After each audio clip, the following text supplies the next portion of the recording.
Relax. The stock market's under siege again. Are you scared about the recent turmoil in the stock market? Happened again today.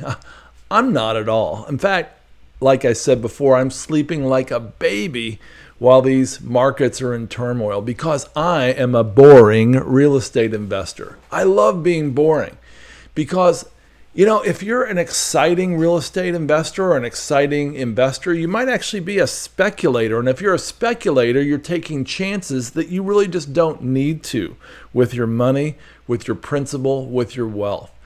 Now, someone might ask, is there a connection between a crash in the stock market and downward spiral of real estate prices? Shouldn't we be afraid of that? Well, Richard Barkham, who is the chief economist for CBRE, published an analysis, and he claims that there are only 2 times in recent history when a stock market crash was followed by a real estate downturn, and both times it was directly caused because of government tampering.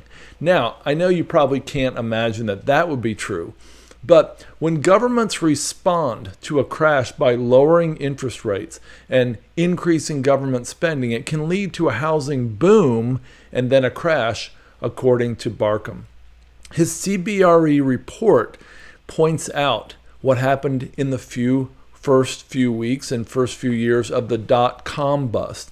The Dow Jones Industrial Average lost 27% in 3 quarters in 2002. There was a mild recession in many economies, but real estate was relatively unscathed. Now, what were you doing during those years after the dot-com bust? Well, I was flipping houses with my friend back when flipping was a term only applied to coins, pancakes, and birds.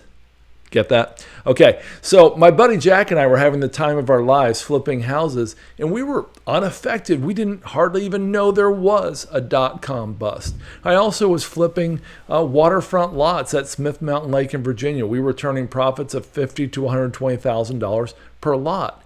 But you might wonder, did that lead eventually to the Great Recession? And did the Great Recession stock market drop lead to the real estate crisis? I'm going to argue no, and I'm going to point again to the government's intervention.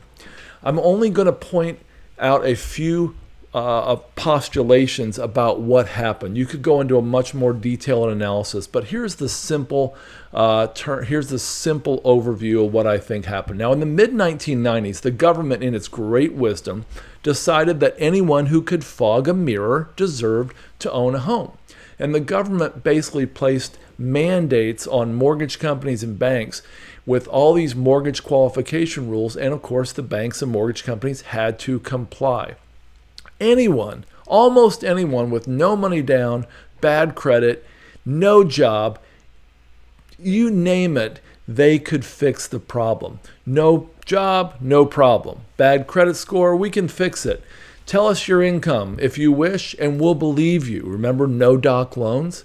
No cash for down payment or closing costs. Don't worry about it. The seller will bump up the price to cover it.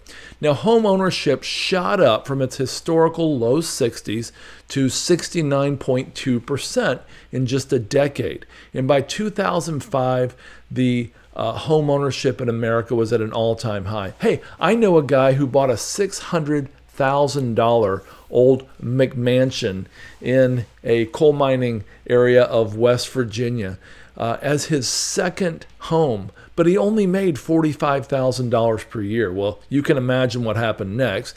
The McMansion guy only made about 1 or 2 payments before the bank began foreclosure proceedings, and that process was repeated over and over around America. What happened in the next 10 years, from 2005 to 15, is homeownership plummeted from 69% to a 48-year low, but more normative, 63%. 1 million new renters entered the renter pool because every 1% drop from 69 to 63 resulted in 1 million new renters. So a new multifamily and rental market was born, and it's become a boom.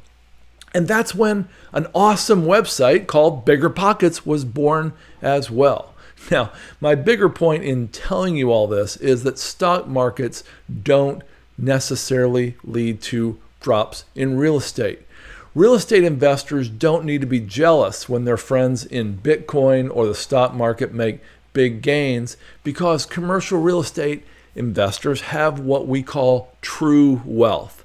Now, true wealth are assets that result in income. Assets that generate income is true wealth. And commercial real estate investing done right in a safe and smart fashion is one of the most reliable and predictable sources of wealth generation and perpetuation on the planet. Hey folks, there's got to be a reason that most of the Forbes 400 wealthiest Americans invest in commercial real estate. Now, I'm not knocking our brethren in the stock market or Bitcoin, but I'm hanging my hat in commercial real estate, and I would encourage you to join me.